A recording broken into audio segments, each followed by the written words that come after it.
Now, before you ask, yes, this is basically just a Honda Pilot with a bed on the back, but I think the Honda Ridgeline is a pickup truck, although most people say it isn't. The Honda Pilot does, or Honda Ridgeline, sorry. Now, most people would just say this is a Honda Pilot with a bed, and yes, it does have the same styling as the Honda Pilot on the front, besides the front bumper and grille. But the Honda Ridgeline is a pickup truck, and I'm going to go over that today and explain why. Let's take an in-depth look at the 2017 Honda Ridgeline Sport all-weather. The Honda Ridgeline started selling in 2006. Then, in 2009, the model received a facelift, which added a new front bumper and some other new features. But in 2015, Honda shut down that model, the Ridgeline. Then, in 2017, Honda released the new Ridgeline, which this is here, taking a break in 2016. Now, the Honda Ridgeline is a mid-sized pickup truck that competes with vehicles like the Chevrolet Colorado, the GMC Canyon, the Nissan Frontier, and other models like the Toyota Tacoma. And it's a kind of popular market right now for those who don't really want the full-size pickup trucks like the F-150s and the Silverados. We're looking for something a little bit smaller, but still want the utility of a crew cab, and they want the bed in the back. Let's go and take a look at the exterior and interior of this 2017 Honda.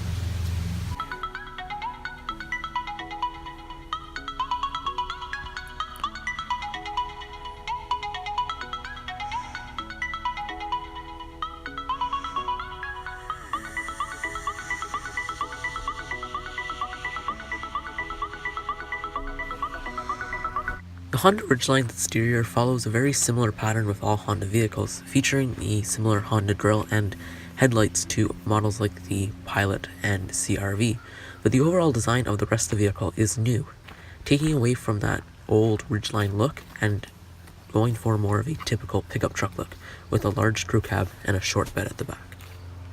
Now, taking a look at the front of this truck, you can see its Honda kind of styling to it. It's a, of course, design that the brand uses now on their SUVs and pickup trucks. So with the Ridgeline, it looks very much like the Pilot. It has very similar headlights with these LED daytime running lights here. This one here, the Sport model, only comes with these normal rising headlights here. But if you do go for an upper trim, at least in Canada it's called the Touring, you get full LED headlights. And of course your turn signals and fog lights are located down here. Some people ask a lot, why is the Honda badge so big on these products now, and why are badges in general getting so big? It's because vehicles with radars, which they use for adaptive cruise control and collision systems, the radars are right behind here, so that's why it's so big. And overall, it's a good looking front. I think with different models, you do get different fronts.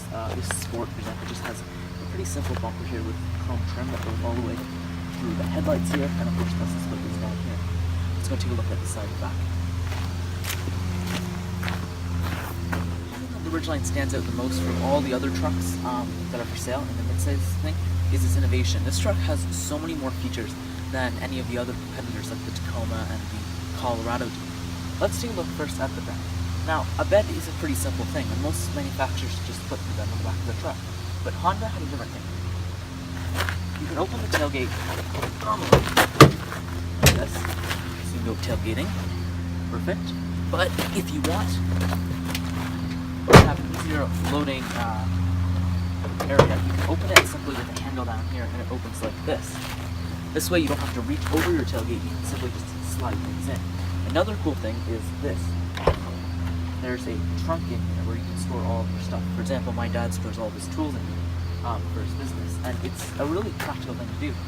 Because, for example, let's say you don't want to put something out here, let's say it's raining, well, you can always put things underneath the bed instead. Good thinking.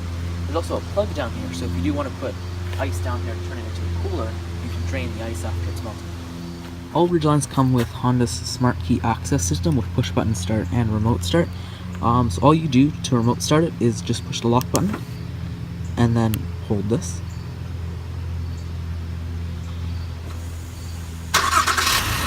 It starts right up for you. If you want it to stay on longer, simply just hold this for another 3 seconds. The key is a pretty simple key, and of course you have your alarm down here, push button start, unlock and lock. Let's take a look inside.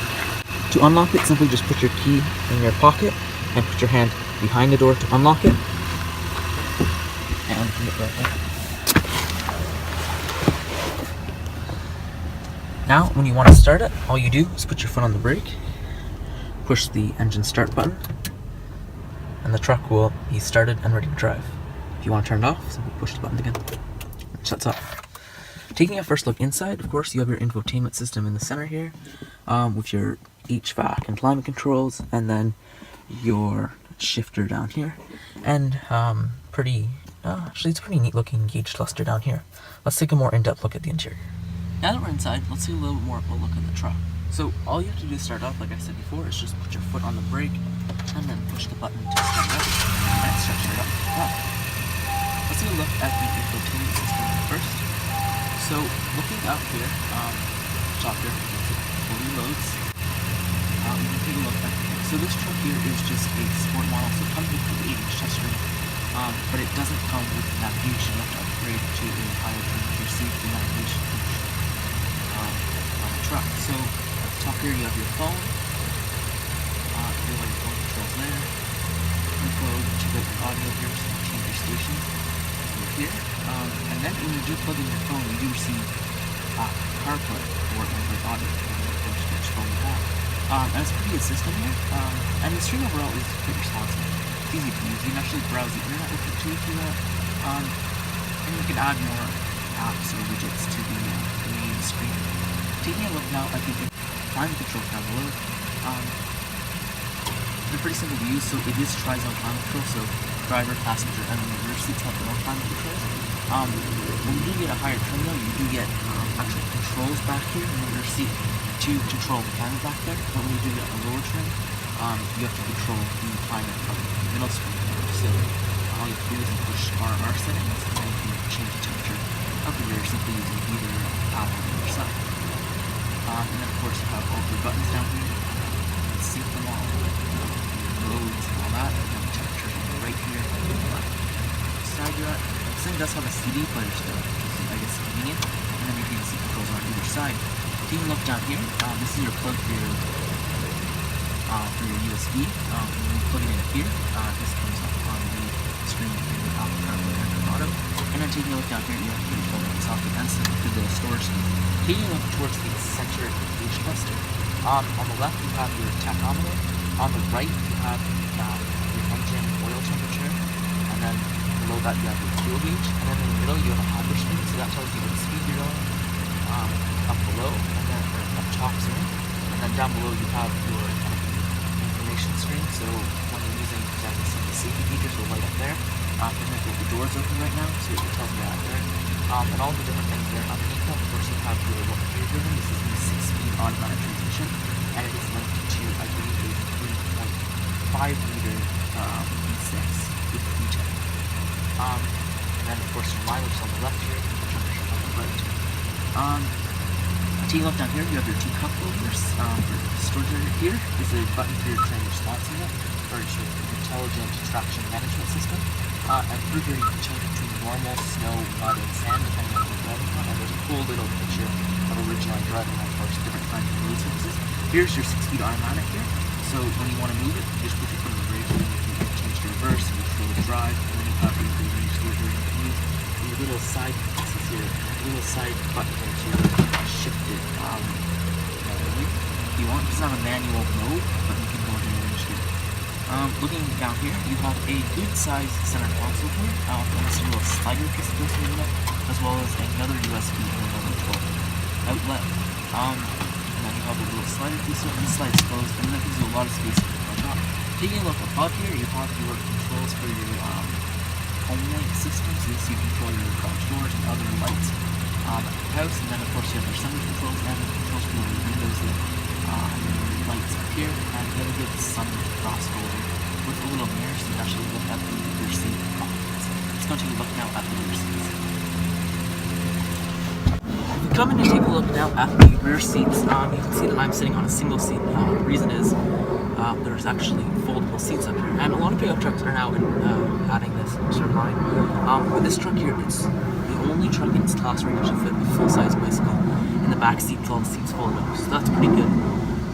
So these seats, they run on little track systems. This is the only thing that really obstructs the flooring here, and you can choose if you want the 40 or the 60 folded down, or you can have them both up. So that's pretty versatile, and there's lots of room back here when the seats are folded up to store tons of things. Of course, you have quite a bit of leg room here. It's pretty decent. Footroom's a little bit blocked because there's a trailer underneath the seat right now. But it's pretty good space, and it's pretty comfortable. These seats here, of course, you have rear air vents, but they aren't heated. You have to upgrade to a higher trim, the EXL, I believe, to receive heated seats. And of course, you also have to upgrade to receive the climate control buttons back here in the rear seat. But I do fold this down. I pull a little handle on the edge here, and this folds down in place, and then I can pull this down, and I have a good armrest here with 2 cup holders and another little storage area back here. So let's go and take a look now at the bed. Taking a look now at the bed area, it's a pretty decent size. This is the 5.5 foot bed, and it's the only choice for the Honda Ridgeline. Other competitors do offer larger 6 foot beds, but I think when you're going for a crew cab, most trucks are spec'd in 5.5 foot beds anyway, and it's a decent size. Another cool thing is the wheel wells sit really low, so there's a lot more room to fit cargo. In fact, you can fit a 4 foot wide piece of plywood in the back here, and most trucks you can't do that because their wheel wells will obstruct it, so that's pretty convenient back here.